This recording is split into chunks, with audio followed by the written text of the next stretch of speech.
त्यांनी तुलना केली. बाईशी काय झालं बाबा असं? ते म्हणतात की गिरीश महाजन बाईला म्हणते असं काही. हो बघा किती घसरले ते आता.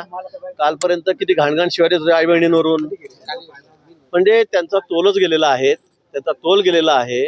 आणि ते म्हणता ईडीला सीबीआयला बघा. मी तर काय, मी बिना पोलीस बंदोबस्ताला माणूस आहे. मी तर कुठे जातो रात्रंदिवस, तुम्ही बघतायत. कुठे काय नैसर्गिक आपत्ती असू द्या, पूर येऊ द्या, लँडस्लायडिंग होऊ द्या, मी रात्री 8-10 किलोमीटर एकटा एवढ्या पावसात जाणारा माणूस आहे. मी पुरात उड्या मारणार आहे. सोलापूरला तुम्ही बघितलं असेल, सांगली कोल्हापूरला बघितलं असेल, केरळमध्ये बघितलं असेल, बदलापूरच्या त्या ठिकाणी रेल्वेच्या त्या दिवसाची घटना बघितली असेल. मी तर कुठेही जातो. माझा ईडीचा सीबीआयचा काही संबंध नाही आहे.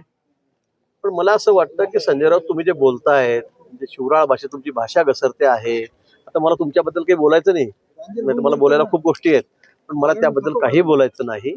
पण तुमच्या अशा बोलण्यामुळे या शिवसेनेचा रास होत चाललेला उभाठाचा. मी मागच्या वेळेला सांगितलं की तुम्ही म्हणता भाजप असं करतं, भाजप तसं करतं. भाजप आमचं कामच नाही तिथे राहिलेलं.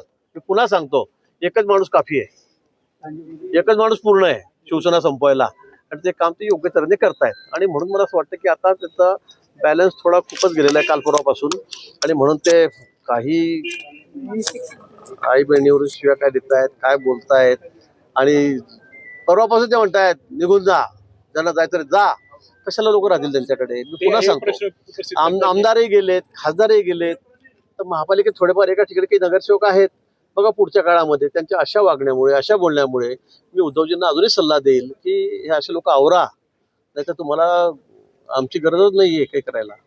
खासदारांना सुरक्षा हवालदार असतो, 3 लोकांच्या ड्युट्या 8-8 तासाच्या, ते माझ्यासोबत असतात, माझ्या गाडीतही असतात, पूर्ण वेळ असतात. पण मी कुठले माझ्या मागे गाडी, पुढे गाडी, मला बंदोबस्त, मी पत्र देऊनच सांगून टाकतो निवडणूक झाली की मला कुठली कॅटेगरीमध्ये मला पोलीस बंदोबस्त नको. अपुरे पोलीस बंदोबस्त, मॅन पॉवर, गाड्या वाहनांची कमतरता, त्यामुळे मी बंदोबस्त घेत नाही. मी वारंवार सांगतोय. तुम्ही जे बोलले शिवराळ भाषा ही वापरली, नाही, त्यांची भाषा इतकी खालच्या थराला गेलेली आहे, ते इतके घाण शिव्या देतात, ते सगळ्या भगिनी या ठिकाणी मी बोलू शकत नाही. पण एकंदरीत त्यांचं बोलणं, त्यांचं वागणं यामुळे ते लोकांना पटत, त्यांना असं वाटतं की मी किती चांगल्या शिव्या देतोय म्हणून. पण लोकांना, मतदारांना हे पटत नाहीये.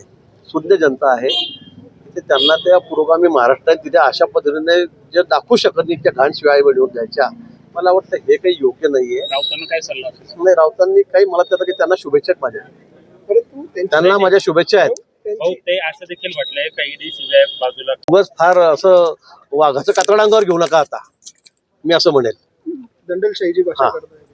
आता दंडेलशाहीची भाषा करू दे त्यांना. म्हणून मी म्हटलं की बाबा ती भाषा करायला सुद्धा मागे लोक लागतात ना, ते त्यांच्याकडे राहिलेले नाही आता. आणि यांच्या या वागण्यामुळे, यांच्या बोलण्यामुळे सगळे दिवस आलेले आहेत उभाठाला.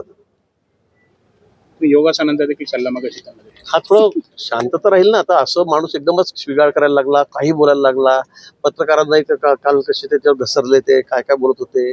मला वाटतं थोडं योगासनामुळे मानसिक संतुलन चांगलं राहतं, मन शांत राहतं, त्यामुळे त्यांनी थोडं करावं. माणसाने त्याला त्यांनी म्हटले की मग खासदारांना तुम्ही सुरक्षा का दिली? स्वतः एकनाथ शिंदे खोटं आहे का? खोटं आहे का? आता तसं राहिलंय का? तुमच्या मागे आमदार राहिलेले नाहीत, तुमच्या मागे आता 2-3 खासदार राहिलेले नाहीत, जनमत तुमच्या बाजूने नाही. नगरपालिका, महापालिकेमध्ये तुमची काय दशा झाली, काय अवस्था झाली, हे तुम्ही या ठिकाणी बघितलेलं आहे. आता MLC 17 जागा आहेत, तुम्ही एखादी जागा घेऊन दाखवा बरं मला. खातं सुद्धा उघडणार नाही तुमचं. त्यामुळे तुमच्या मागे कोणीच नाही ना. नगरपालिकामध्ये काय आलं तुमचं? 0 दिसत. महापालिकेमध्ये तुमचं काय 0 आहे. काय परफॉर्मन्स आहे तुमच्या मागे? खरंच कोणी राहिलेलं नाही. तुम्ही एकदा मागे उलटून बघा. तुम्हाला वाटतं समोरांना आपण बोललो म्हणजे सगळं महाराष्ट्र आपल्या मागे आहे का? पण तसं काही राहिलेलं नाही. काल देखील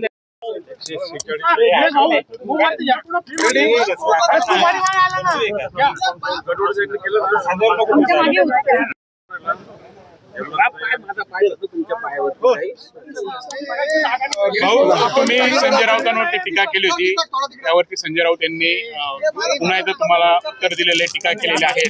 त्यांनी तुमची तुलना जी आहे